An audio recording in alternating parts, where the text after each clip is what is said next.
On se retrouve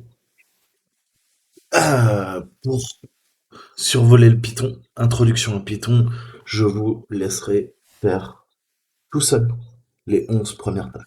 Ok? C'est vraiment les notions de base, vous les verrez pas uniquement en Python, mais vous aurez l'introduction, le fameux Hello World, les opérateurs mathématiques, logiques, les variables, les types de données, les fonctions, les déclarations, les boucles, les dossiers, comment gérer un environnement virtuel et comment installer les modules, les bibliothèques, faire les appels dans son code. Ok? Donc ça, c'est vraiment important. Prenez le temps. Ça vous servira pas uniquement pour le Python. Pourquoi on fait ce capture de flag? Parce que j'ai envie de passer à la partie Django. Django qui est du Python orienté serveur, back-end. Et donc, il nous faudra ces notions de Python. Ok?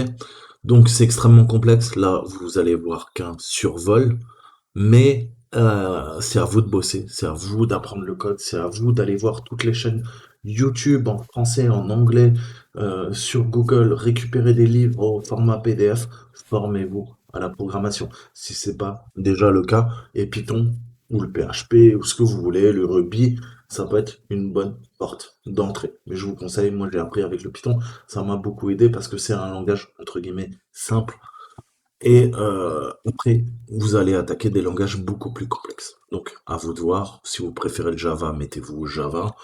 Euh, donc, bah, vous regardez tout ça. C'est vraiment important. Et là, on a un petit défi qui est assez sympa. C'est, je vais retourner sur ma VM, si vous me permettez. Il va falloir qu'on décode un flag. Donc, le flag a été encodé maintes et maintes fois. Et comment on peut faire pour le décoder? Donc on va mettre en pratique bah, tout simplement ce qu'on a vu dans cette introduction et on va essayer de faire le tas. Donc je vais télécharger l'archive, mon TXT, et là qu'est-ce qu'ils nous disent? Eh ben, pop, pop, pop, pop, pop. Donc vous trouverez un fichier attaché à cette tâche qui est encodée, qui s'appelle flag.txt, et à l'intérieur de ce fichier, vous trouverez des informations qui ont été encodées. Donc le challenge est le suivant. En utilisant la librairie base64 dans Python, vous devez décoder et retrouver le flag, le drapeau. Ok? Et donc, ça a été chiffré de façon itérative, hein, on l'a fait séquentiellement, consécutivement, un nombre de 15 fois. Ok? Et pour être sûr bah, de bien comprendre, lisez toute la documentation. Je vous ai dit, la documentation vous donnera des informations pertinentes quand vos connaissances seront morcelaires, lacunaires. Quand vous manquerez de contexte, allez tout le temps chercher les informations. Il n'y a pas de honte à avoir. Et ça vous permettra de comprendre la syntaxe pour solutionner ce challenge. Donc lisez bien tout ça. Et moi, maintenant, je vais vous montrer comment on va résoudre ce challenge. Ok? Donc, ça, c'est le premier truc qu'on va faire. On va importer tous les modules, ok, de la librairie Base64. Ok? Donc, je pourrais faire un from Base64, mais je vais quand même importer tous les modules wildcard pour être sûr qu'on n'a aucun problème. Et ensuite, qu'est-ce qu'il nous dit? Eh ben, le résultat, qui est compris dans ce fichier qu'on va regarder, ça a été encodé 5 fois en utilisant la base 64, 5 fois en utilisant la base 32 et 5 fois en utilisant la base 16. Ok? Bonne chance. Optional. Donc, lisez ça bien tranquillement, essayez de comprendre. C'est très succinct, mais ça vous donnera les bases. Et après ces bases, la programmation, c'est des années, des années, des années de pratique et de d'accumulation de connaissances pour commencer à être à l'aise. Ok? Donc, bien sûr, tout ce boulot là, c'est vous qui devez le faire. Autant regarder les autres, faire des captures de flag, ça peut vous apprendre des trucs. Je ne dis pas le contraire. C'est pour ça que je fais mes vidéos. Autant en programmation, c'est à vous de faire la popote. Et j'ai même envie de dire, vous devriez pas rester passif à chaque fois que je fais un capture de flag. Vous devriez lancer votre VM et faire le capture de flag en même temps que moi, en fait, pour vraiment apprendre. Parce que Si c'est les autres qui font, les autres, on s'en fout en fait. C'est vous qui devez apprendre, c'est vous qui devez faire. Ok? Donc, plutôt que rester passif derrière un écran, essayez d'être interactif et, et ben de faire la même chose, ok, en regardant mes vidéos. Comme ça, vous apprendrez beaucoup plus vite, vous comprendrez beaucoup mieux. Ok? Moi, j'aimais pas. À l'école, généralement, on a le prof qui parle, on s'endort, et après, il nous dit, ah, j'espère que vous avez pigé, maintenant, je vous donne un exercice. Eh ben, moi, je préfère vous expliquer, et en même temps, on fait l'exercice. Je trouve ça beaucoup plus pédagogique. C'est pour ça qu'à l'école, je me faisais chier. Donc, comment on va pouvoir solutionner ce truc? Eh ben, on va écrire un code en Python, euh, pas très long, j'espère 30 lignes, 40 lignes, 50 lignes. Donc là, vous allez me dire, putain, 50 lignes de code, Marco, t'es gentil, ça commence à faire beaucoup. Non, détrompez-vous, détrompez-vous. Un programme en Python, c'est 3000 lignes, 5000 lignes, 6000 lignes, 10 000 lignes. Ça dépend ce que vous faites. Moi, je vous parle juste d'un programme qui va aller hacker une machine, ok? Si maintenant vous faites un projet pour une entreprise, vous allez voir que des fois, c'est 100 000, 200 000, 300 000, 400 000, 500 000 lignes de code. C'est possible, hein. Alors bien sûr, hein, il n'y a pas eu qu'un développeur qui a travaillé là-dessus. Il y a l'État travaille en agile dans les entreprises et vous allez avoir 15 devs qui ont travaillé pendant 7-8 ans et qui ont réussi à pondre des centaines de milliers de lignes de code. Votre système d'exploitation, c'est des milliards, des dizaines, des centaines de milliards de lignes de code pour qu'il puisse fonctionner. Ok? Donc voilà, c'est vrai qu'il faut en prendre conscience au début. C'est vrai qu'on commence en programmation, on se dit putain, 50 lignes de code à pondre, ça va être fou. Mais après, vous allez voir, vous allez acquérir l'expérience et surtout, vous allez utiliser vos snippets, vous allez réutiliser des bouts de code que vous pourrez utiliser ailleurs. Ok? On va faire des sortes de patchwork. Ok? Donc, on va beaucoup réutiliser du code. Mais pour pouvoir réutiliser du code, il faut avoir du code qui soit sûr, qui soit bon, qui soit bien développé, avec une bonne algorithmie, avec une bonne logique. Et c'est pour ça qu'il faut connaître tout ça, hein, vraiment comprendre vraiment les bases et le principe aussi de, comment dire, de classe, hein. Classe publique, classe privée, statique, et comment on peut déclarer des variables globales, des variables locales, et ça va faire une grosse différence au niveau du code. Bon, je m'arrête là. On commence. Récupérer le fichier, pardon. Ça s'appelle comment lui? .txt, d'accord. Ok. Donc, voilà. Donc, on voit que ça a été encodé, encodé et réencodé. Comment on peut trouver le contenu de ce fichier? Eh ben, il va falloir qu'on fasse le principe inverse. Ok? Qu'est-ce qu'on nous dit? On nous dit, pour arriver à ce résultat, moi j'ai encodé 5 fois en base 64, 5 fois en base 32, 5 fois en base 16. Ok? Donc il va falloir décoder 5 fois en base 16, décoder 5 fois en base 32, décoder 5 fois en base 64 pour arriver au résultat original. Ok? Donc comment on peut se coder ça? Ok? On sait, on part de cette logique. La logique c'est quoi? On veut que notre code puisse décoder ce qui a été encodé, ok? Sur notre code. Donc premier truc qu'on fait, importation des librairies, importation euh, des modules, ok? Il y a une librairie qui s'appelle base64 qui nous permet de travailler en Python en base 64, ok? Euh, donc import base64, on est bon, on a fait notre import. Ensuite, qu'est-ce que je veux? Eh ben, il va falloir définir nos fonctions, ok? Pour décoder le base 16, le base 32 et le base 64. Donc, euh,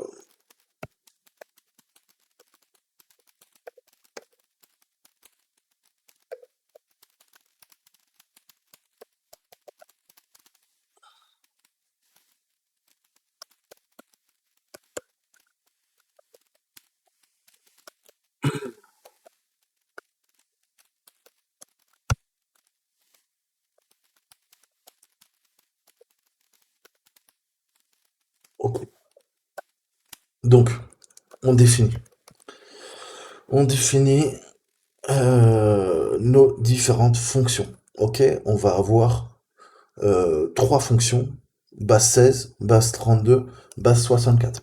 Donc donnez une bonne nomenclature et déclarez bien vos fonctions pour qu'elles vous parlent. Moi, B16, ça sera base 16. Je veux décoder, je vais lui dire bah, D. Ok, base 16, decode. Donc ça, c'est quoi? On sait qu'elle est quoi?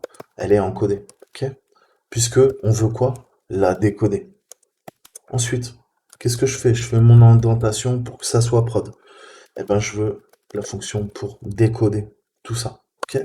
On parlera en anglais, hein. Je veux pas pourrais coder en français, mais là, je vais le faire en anglais.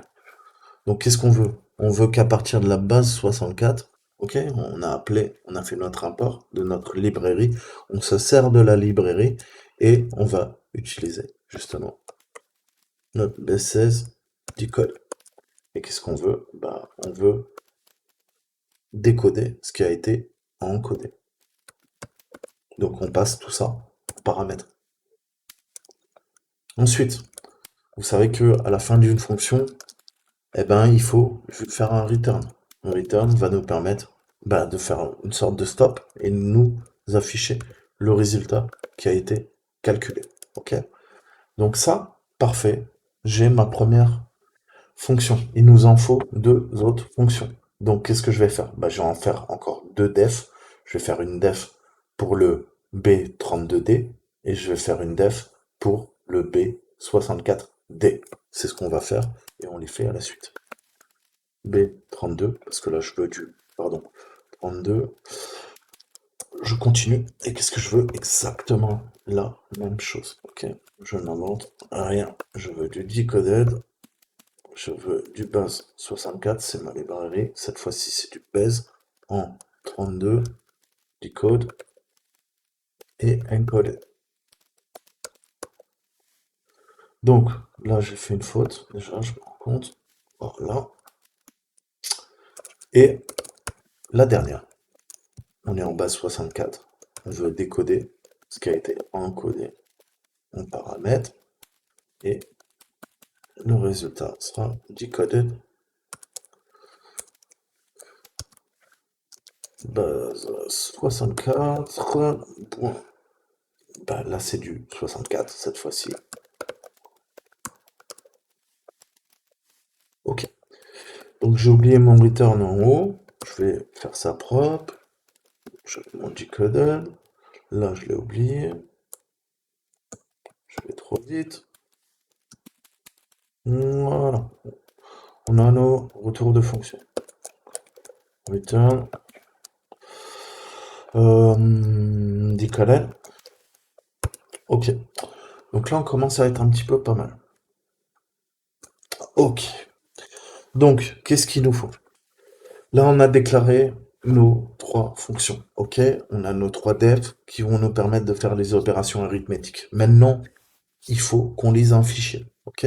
Dans ce cours, dans ce CTF, si vous regardez les 11 premières tâches, il y a une partie où on vous a dit comment gérer les entrées, comment gérer les entrées et comment gérer surtout la lecture d'un fichier. Ok. Avec les droits qu'on va lui donner. Et ben c'est exactement ce qu'on va faire. Ok. Là, on va lui donner un fichier et on va lui demander de lire l'input. Ok. Donc, nous, qu'est-ce qu'on veut? On veut qu'il lise le flag file, ok? Le flag file, c'est notre fichier. Notre fichier, on a vu qu'il s'appelait comment? C'est le .txt. Ok. Donc, on va peut-être lui donner un nom, c'est txt. Ouais, 4txt. Voilà. Donc ça, c'est bon. Qu'est-ce qu'on va faire? Eh ben, on va lui demander de le lire. C'était encore text file mode, ouais. Ok. Donc le R, on va utiliser ça, se servir de tout ça en fait. Le read, le write, ok. Eh ben, on va demander de lire notre binaire, ok? Et le binaire, on va lui demander de le lire en lecture et en écriture, ok? Donc, qu'est-ce qu'il me faut? Il me faut une input de notre utilisateur. Qu'est-ce que je vais lui dire? Eh ben, on peut le mettre en français, veuillez...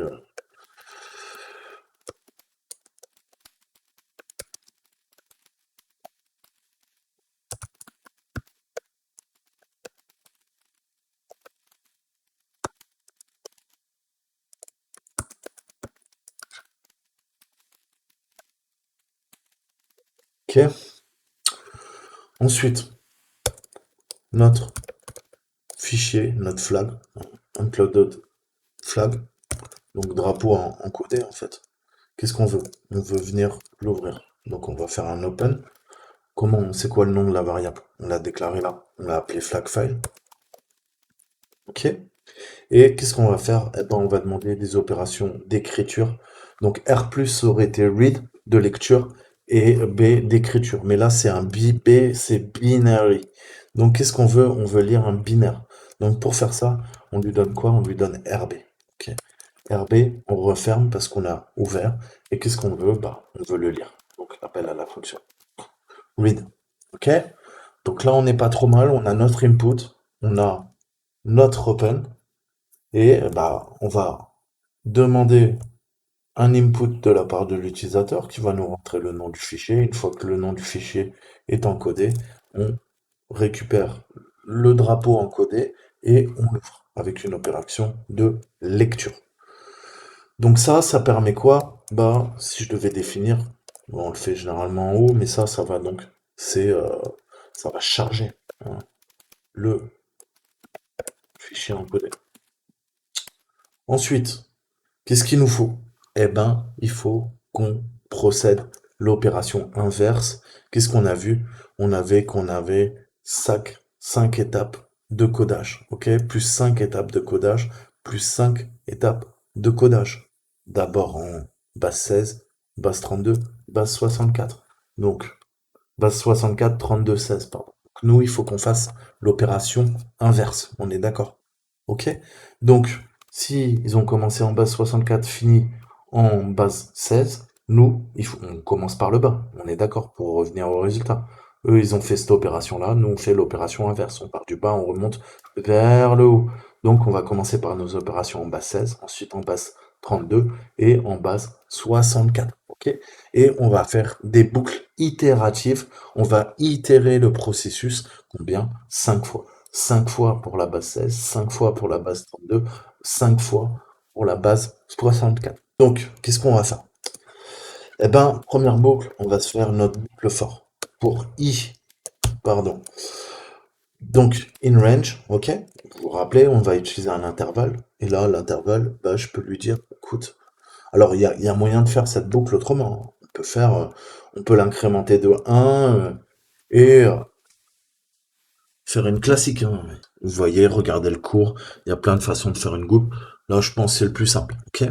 On veut itérer 5 fois, bah, je vais utiliser un intervalle, donc range, et on va incrémenter la variable i 5 fois jusqu'à bah, qu'elle reste dans l'intervalle. Donc on va partir de 0, on va aller à 5.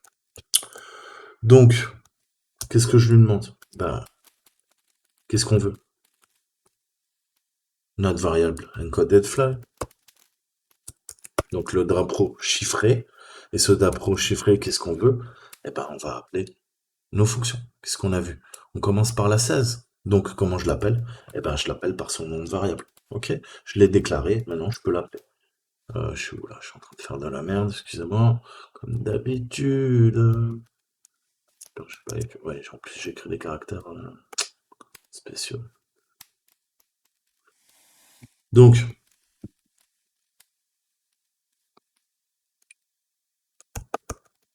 euh, on a dit, on veut du B16D et qu'est-ce qu'on veut? On passe en paramètre quoi? Bah, notre variable, ok? Qu'est-ce qu'on veut décoder? On veut décoder le drapeau qui est encodé, ok? Et qu'est-ce que fait cette variable? Elle l'ouvre, elle récupère les données, elle les lit. Bah justement, on va traiter de la donnée, ok? Donc ça, c'est la première étape en base 16. Qu'est-ce que je vais faire maintenant? Eh ben, on va faire exactement la même chose pour les deux autres.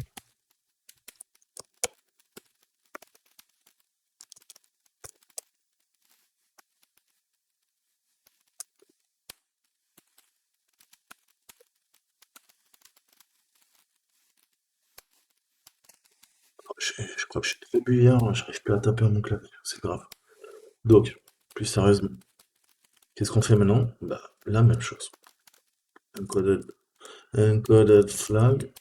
Ok, on veut du base 32 decode encoded. Parfait. Donc, pour que ça soit un peu plus propre, on va un peu espacer quand même. Ok. Donc là, on est d'accord. Si je dois reprendre, là, j'ai quoi? J'ai mon euh, l'opération en base 16. Ok. Là, j'ai quoi? J'ai mon opération en base 32. Et là, j'ai mon opération en base 64. Ok. Ensuite, qu'est-ce qu'il nous faut? Eh ben, il faut qu'on la parcourt. Ok. Il faut qu'on parcourt tout ça parce que eh ben, il faut faire. On a vu que c'est un processus itératif. 5 fois là, 5 fois là, 5 fois là. Donc, comment on peut jouer maintenant sur notre boucle? On a vu que c'était une boucle itérative. Eh ben, on va faire soit ou. Ok? Donc, if, else. Ok? De cas de figure. Qu'est-ce que je veux? Ben, je veux toujours ma boucle. C'est i. Ma variable, c'est i. On l'a appelée i. Qu'est-ce qu'on veut? Eh ben, toujours faire une boucle itérative. Ok? Dans un intervalle de 5. Qu'elle fasse 5 fois. Ok? Donc, 1, 2, 3, 4, 5. Pas 0 parce que ça ferait 6. Pardon, je vais arriver. Donc, qu'est-ce qu'on lui demande comme résultat? Eh bien, soit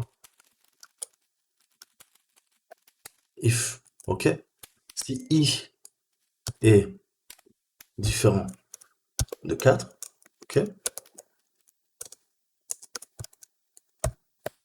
Qu'est-ce que je lui dis? Eh ben, dans ce cas-là, mon fichier, mon drapeau, encoded flag, notre variable, elle est en base 64, décodée, soit, alors dans ce cas-là, c'est quoi? C'est un else, sinon, eh ben,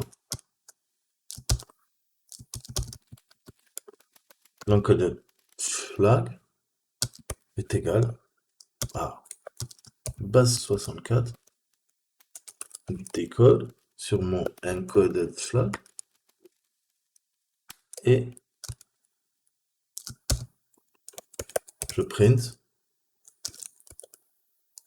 le flag et donc pardon, hop, voilà, je mets ça et j'affiche le flag qui est encodé. Ok, notre variable. En fait, on travaille tout le temps, tout le temps, tout le temps là-dessus. D'ailleurs, il faut que j'appelle ma variable bien, sinon ça ne risque pas de marcher. Ok, donc ça peut être une solution pour faire, eh ben, les 5 bases, en fait, hein, le fonctionnement, on a vu euh, que...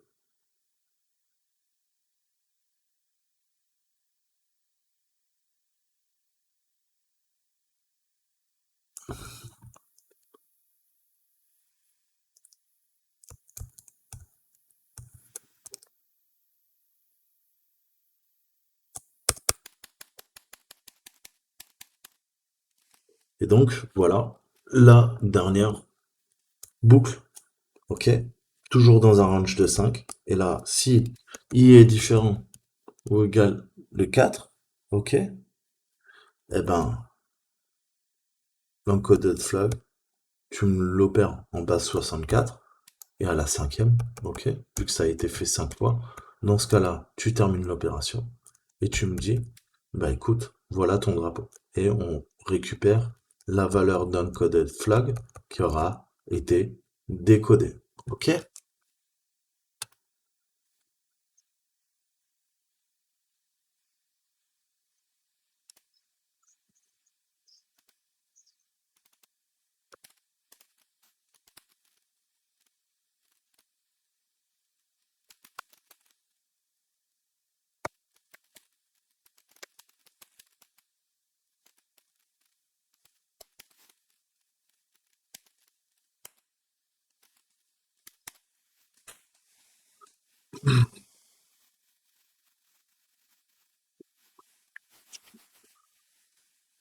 Allez, mon petit gars.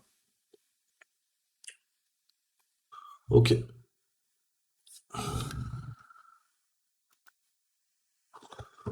Alors, je vois pas où c'est quoi ton problème. Ah oui, des fois, des fois, je me mettrais des chiffres. Ah bah ouais, putain, je suis fatigué, que de la merde.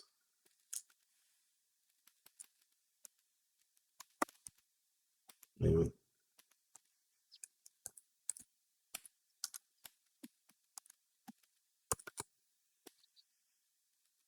pourquoi flag? Pourquoi fag?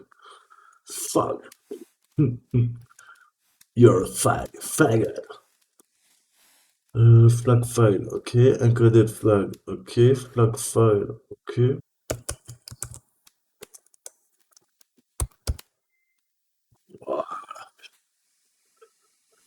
Donc, attention à ce que vous faites.